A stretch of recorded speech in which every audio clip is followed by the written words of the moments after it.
कैसे सुनता क्यों देख रहे उत्ता ये उत्ता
गुरु भैया साधु संत आदमी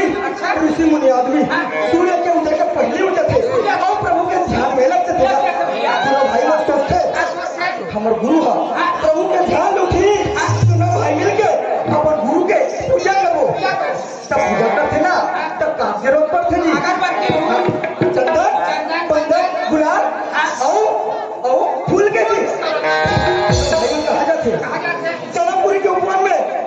सुना था उसका? और वही जलापुरी के ऊपर में भैया सीता मैया अपन सखी सहेली से गौरी पूजन कर बनना फूल तोड़े पर आ रहे थे। अचानक भगवान श्री रामचंद्र नजर पर थे सीता मैया ऊपर और सीता मैया की नजर पर थे श्री रामचंद्र ऊपर। और दोनों को एक दूसरे देखा थे और ये मुंह से नहीं भैया या नजर से बात होती और सोचा थे और बिचारा थे और कहा थे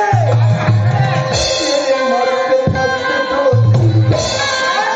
मेरे दिल का ले गए मेरे दिल का ले गए मस्त मस्त तो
छोटे मन बड़े पर थे। अरे तुझा हमारा मामा हमारे से तू बनाओ ना मोटू ये झंपतलू ऐसे भी कहते और यहाँ दो रसूल पर थे और मुड़ के साथ ले पान पर थे तो मैं कैसे छोटे और बड़े नहीं लगे। हाँ मामा भाषा क्रिस्ता है ऐसे क्रिस्ता मामा भाषा तो मन मामा भाषा होता और हमन छोटे और बड़े तुमने कौन हो छोटे और देहा बड़े बड़े मैं छोटे होते ये बड़े होते ले बड़े उही डाल भुजो तो वहां पर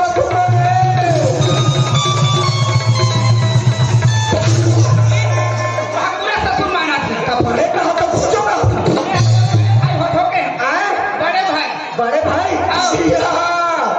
मैं चिंता वाला चंद्रहास भैया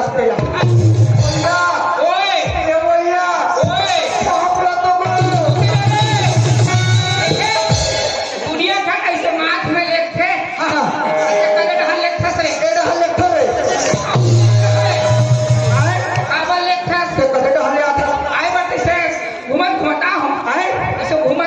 ऐसे छेवे छेवा देखा तो ताई हो अब छेवे छेवा है अब काला खून देना काला जगह का पांच छुप मोर माथ में लगो ऊपर सती जी हम मानती है क्या हमारे आदमी कहा थे ये नाचा वाला नहीं भारी से होते मैं से ठीक करा मैं सुंदर नाचक का था नाचत का था तमें कैसे करा था से करा था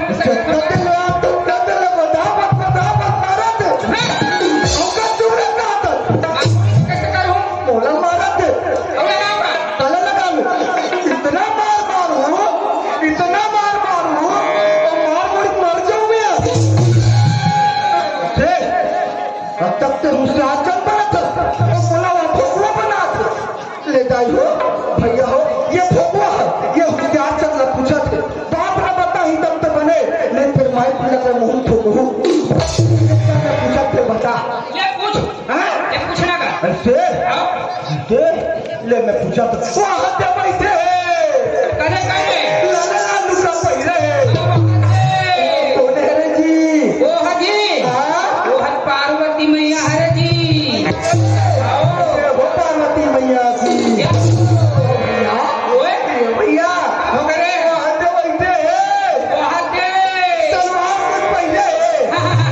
वो कौन है जी वो हजी ज्ञान के देवैया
थे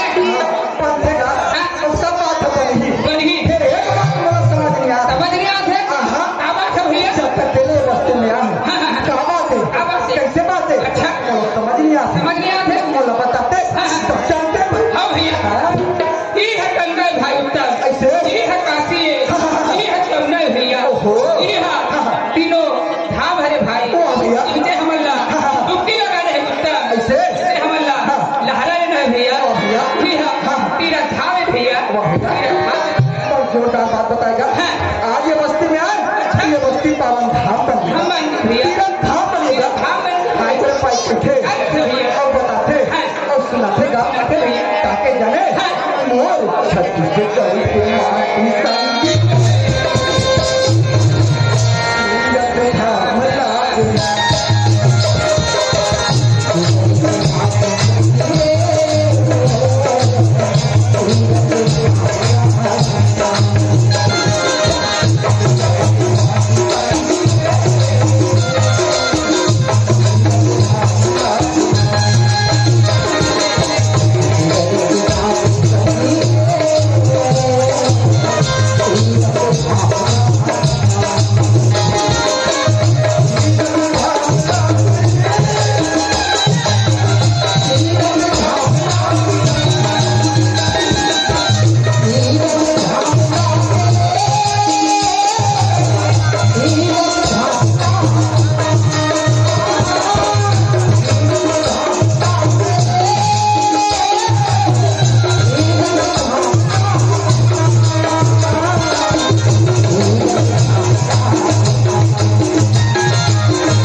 याद सत्य माँ दुर्गा भवानी की कृपा का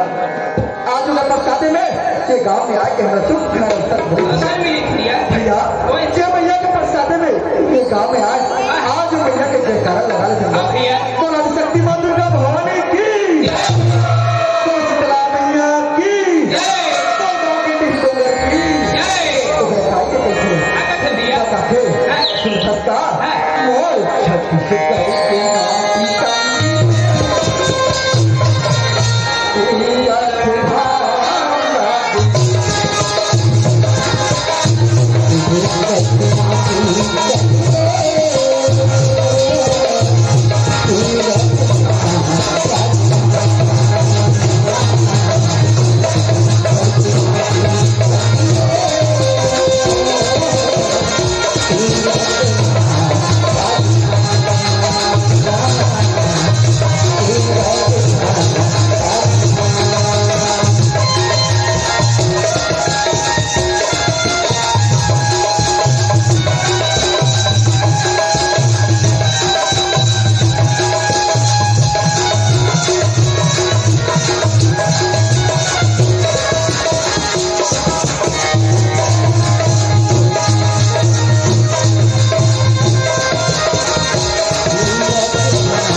फिर पता कर लगला ही कोने कैसे तेरा फिर पूछो तो पूछो कैसे हाँ और स्टाइल में पूछो सवाल हम तय कोने गाँव रही था मैं नहीं तो जाने तय कोने गाँव रही था पूरी तोरी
तोला मैं पूछतो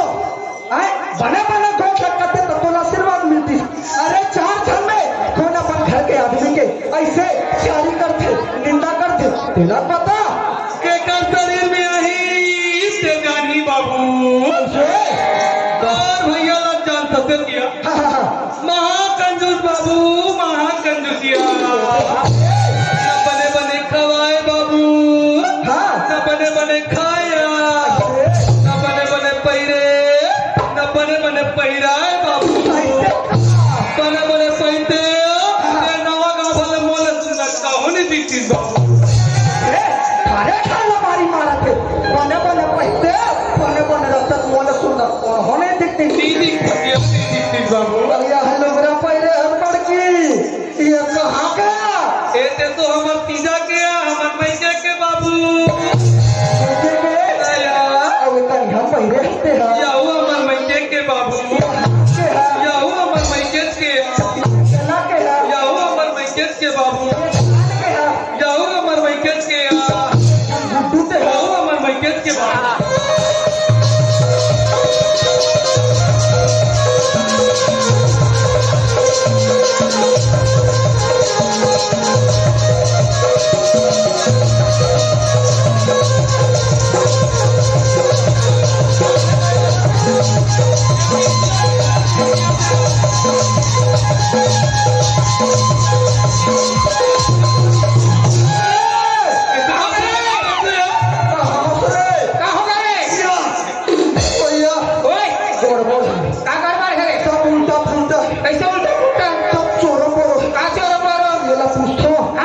लुगड़ा पड़ी देखा ते कहाँ के पैसे के कथे कन्या के है पैसे के हाथ के है पैसे के गला के पैसे के कान के पैसे के ये झंगुटू के बोला के तनी कहाँ बाबू तनी कहाँ यार ताई घर के बाबू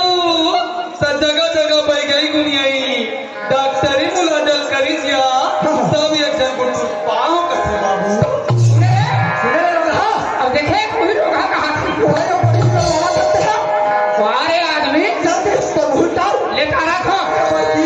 का हो गए बाबू का हो गया पूरा के बाद में मैं धोखा खा कर पड़ती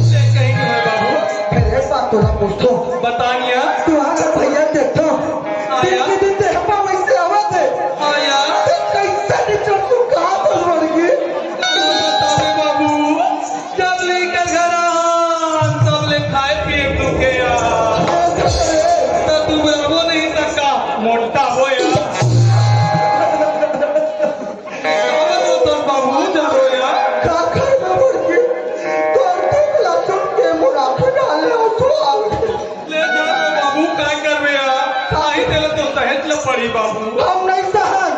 कावरिया हम नहीं सहन सहन लागी बाबू तारी बाप ने का सर धरा दे खेले लागी बाबू चिन्हे न पहचाने और बाबू सारा खड़ा हुआ ये तो भगवान के लिखा है भगवान और लिखा है अब तो दुख टूटे को कार में बैठे तो क्या लोग नहीं थे आया थोड़ा ते दुख पड़ गए ना तो ला खा पिया दुख है ते हमार खराब है और घर आऊं अबे ये को दिन पैसे को किया हूं बाबू रंग के खाओ अमिया सब के खाओ में तिलक बताया पानी पानी के खाओ दिया मोह पे सैनी लागत है खाए बढ़िया तो रसगुल्ला खाओ मिर्चा भजिया खाओ रसगुल्ला खाओ गुलाब जामुन खाओ पेड़ा खाओ लेड़ा खाओ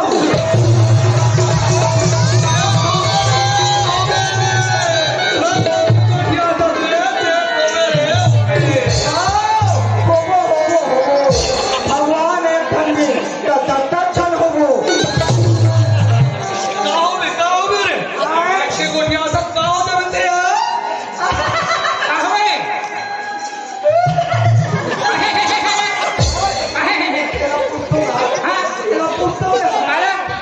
अब अगर आपे तो रंग रंग के कमाओ ऐसे की दिखते हैं हो बड़े केस का अभी तो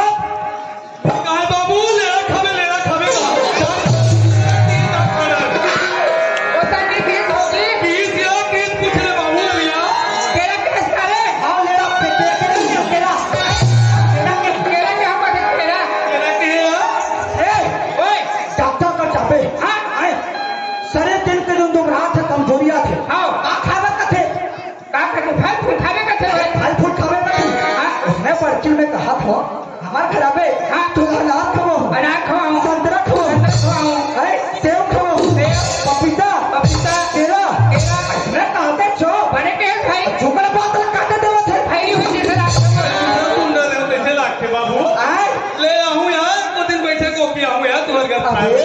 आओ यार एक बात बताते पर्ची बतानिया तू अगर भैया पर हाँ। कहाँ संग्राम थस कहाँ निमार थस अरे कहाँ बना थस हम दोनों भाई बताते सब जानते हैं भाई हाँ भाई सुना सर बाबू राती दिन के काम का अब ये दिन की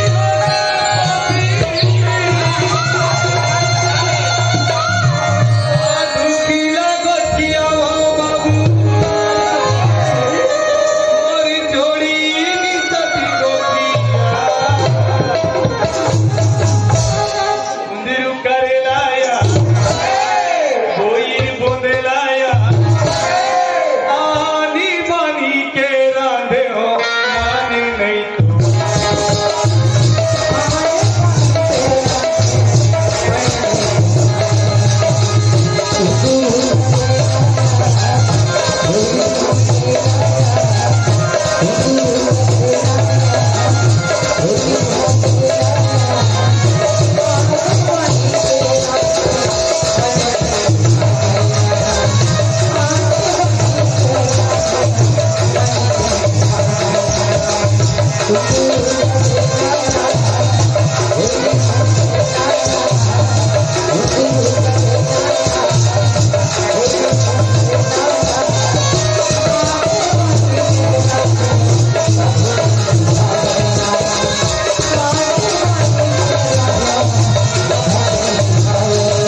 संगी हो